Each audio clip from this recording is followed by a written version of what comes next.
Class 9th के सभी विद्यार्थियों, बिल्कुल भी आप चिंता मत करिए।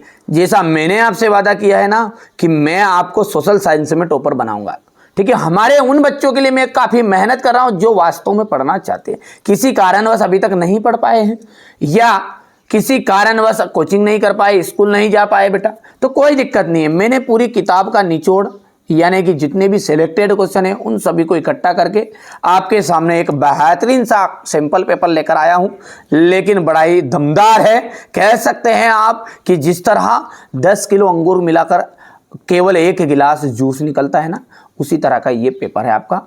बिल्कुल क्रीम क्रीम चीज़ इसमें बताई गई है मॉडल पेपर, लेकिन है दमदार।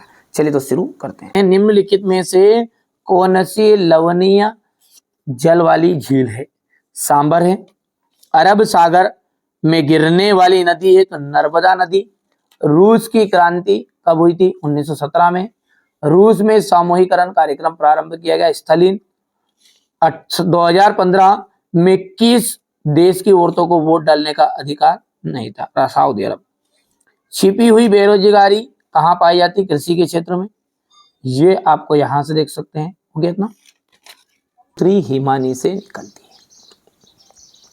वास्तव में हम हमारे देश का हर चौथा व्यक्ति निर्धन है, हर चौथा व्यक्ति यानी कि गरीब है, ठीक है भैया।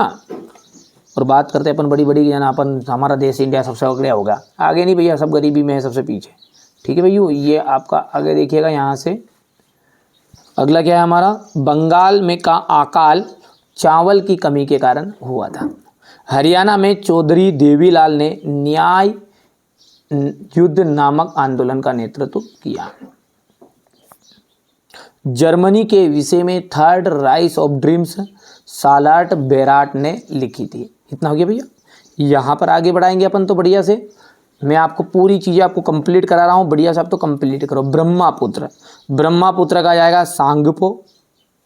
और यदि हम बात करें डल झील की, तो डल झील का मिलान आपको करना है कश्मीर से। भारत वन सेवा की स्थापना, तीसरे का मिलान करना 1864। ऑस्ट्रेलिया को जर्मनी में मिला दिया गया था 1938 में। तेज चलने वाली पवन जेट स्ट्रीम।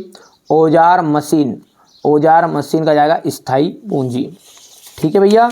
आगे बढ़ते हैं और यहाँ पर अपन बात करेंगे तो ये क्वेश्चन नंबर आपका 3 रहेगा। क्वेश्चन नंबर आपका 4 है। यहाँ पर नवीन जनसंख्या की जो नीति है वो कब घोषणा की गई थी? नवीन जनसंख्या की नीति की तो वो की गई थी आपकी 15 फरवरी 2000 में। 15 फरवरी,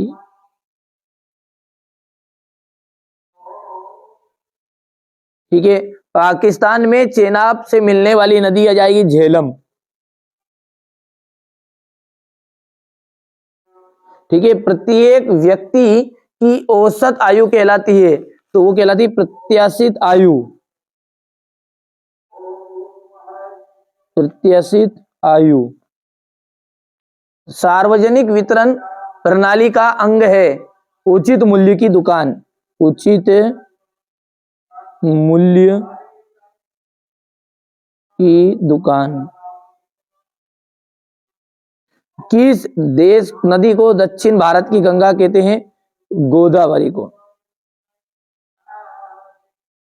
हो गया। अब्दुल कलाम आजाद का जो जन्म है कहाँ हुआ था? तमिलनाडु में हुआ था, रामेश्वर, तमिलनाडु के रामेश्वर में हुआ था, ठीक है भैया। यहां से अपन सत्य सत्य की बात करते हैं, है ना भैया। बढ़िया से मैंने कहा ना, आप तो अच्छे से तैयारी करो बेटा, मेरी जवाबदारी आपको नंबर अच्छे दिलाने की है ना। चलिए यहाँ से क्या है? केरल में प्रति 1000 पुरुषों पर महिलाओं की संख्या 995, तो ये गलत है, तो ये आपका असत्य रहेगा। दूसरा जो है सत्य है, तीसरा आपका असत्य रहने वाला है, चौथा जो है वो सत्य रहेगा, पांचवा और छठा आपका असत्य रहेगा, ठीक है। चलिए इसके बाद में आगे देखते हैं। ये हो गया इतना। ये क्वेश्चन नंबर 6 है। वृष्टि छाया प्रदेश क्या है? भारत के किस दैनिक भाग में दैनिक तापमान अधिक होता है? ये सारा सॉल्यूशन में भी आपको प्रोवाइड कराना हूं, पहले आप इनका स्क्रीनशॉट ले लेना, याद करना है आपको अच्छे से। पूरा सॉल्यूशन के साथ आपको प्रोवाइड कराऊंगा, ऐसा नहीं है, ठीक है। बढ़िया से देखिए, जिस बच्चे को वास्तव में नंबर चाहिए ना वो बेटा मेहनत करेगा, और जिसको नहीं चाहिए वो नहीं करेगा, सीधी सी बात है ना। जंगल में होने वाले लाभ बताना है, लोकतंत्र शासन की प्रणाली है समझाइए। यहाँ से क्वेश्चन नंबर 15 हो गया आपका। इसके बाद में अपन बात करते हैं क्वेश्चन नंबर 16 की, तो ये यहाँ से हो जाएगा। ठीक है, ये क्वेश्चन नंबर 17, 18, 19, 20 हो गया, 20 तक। 20 के बाद में ये यहाँ से क्वेश्चन नंबर 21,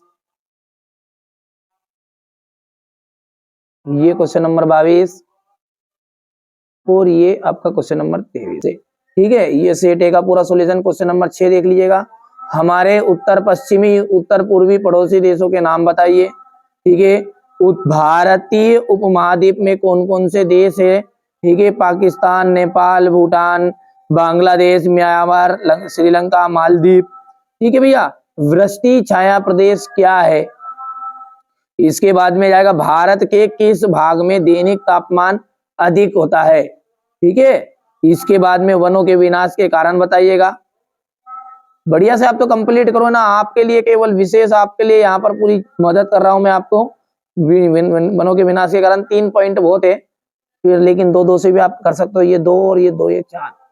ठीक है, यहां से देखिए, भारत की वनस्पति में इतनी विविधता क्यों है? इसके बाद नमामि देवी नर्मदे परियोजना क्या है? अपवाह तंत्र से क्या आशय? देखिए, अपवाह तंत्र से आशय किसी क्षेत्र के नदी तंत्र से जो विभिन्न दिशाओं से बहकर आती है और जो मिलकर एक मुख्य नदी का निर्माण करती है। इसके बाद में ये जाएगा, फ्रांस की क्रांति की शुरुआत किन किन परिस्थितियों में हुई? इसके बाद में ये शोचनीय आर्थिक दशा, दोषपूर्ण शासन व्यवस्था। इसके बाद में यहां से देखिए, फ्रांस के लिए फ्रांसीसी क्रांति के क्या परिणाम हुए? यहां से हो गया इतना। निरंकुश राजतंत्र की समाप्ति, नवीन अंतरतंत्री व्यवस्था की स्थापना। ये क्वेश्चन नंबर आपका 11 है, थोड़ा सा छोटा कर देते हैं ताकि आपको कोई दिक्कत नहीं आएगी। ये हो गया। खूनी रविवार की घटना क्या थी? क्वेश्चन नंबर 12 देखिए, जंगलों या वनों से होने वाले लाभ बताने हैं आपको। लकड़ी की प्राप्ति हो गई है, गौण पदार्थों की प्राप्ति हो गई है। ठीक है, चारागाह, रोजगार हो गया। इसके बाद में ये यहां से देख लीजिए, लोकतंत्र बेहतर शासन प्रणाली क्यों है? ठीक है, लोकतंत्र के पक्ष में तर्क के गुण बताइए, लिखिए। इतना हो गया, ये आपका यहां तक हो जाएगा। इसके बाद में क्वेश्चन नंबर 14 देख लीजिए, नेहरू जी ने क्यों कहा कि भविष्य जो भारत का है वो आराम और सुस्ताने का नहीं है? ठीक है, ये यहाँ से ठीक है हो गया क्वेश्चन नंबर 14। इसके बाद में ये क्वेश्चन नंबर आपका यहाँ से देख सकते हैं। ठीक है, बढ़िया से आप तो कंप्लीट करो, है ना बेटा, अच्छे से तैयारी करो यार। हम भी चाह रहे हैं कि आप अच्छे नंबर प्राप्त करो, और उसके लिए मेहनत तो करनी पड़ेगी। अब सारी चीज पकी पकाए खीर दे रहे हैं आपको, प्रश्न भी बता रहे हैं, उत्तर भी साथ में दे रहे हैं, फिर भी आप नहीं करते हो, तो फिर भैया अपन क्या कर सकते उसमें ना। तो ये देखिए, संसाधन के रूप में लोग से आप क्या समझते हैं? ठीक है, इतना हो गया। चलिए, बेरोजगारी शब्द का अर्थ बताइए। नाजीवाद के प्रमुख उद्देश्यों का वर्णन कीजिएगा। द्वितीय विश्व युद्ध का तात्कालिक कारण लिखना है। हो गया इतना। इसके बाद में ये हो गया यहां से, जनसंख्या वृद्धि की महत्वपूर्ण घटकों की व्याख्या कीजिए। ये हो गया प्रवास। जनसंख्या वृद्धि की समस्याएं बताइए। ये इतना हो जाएगा।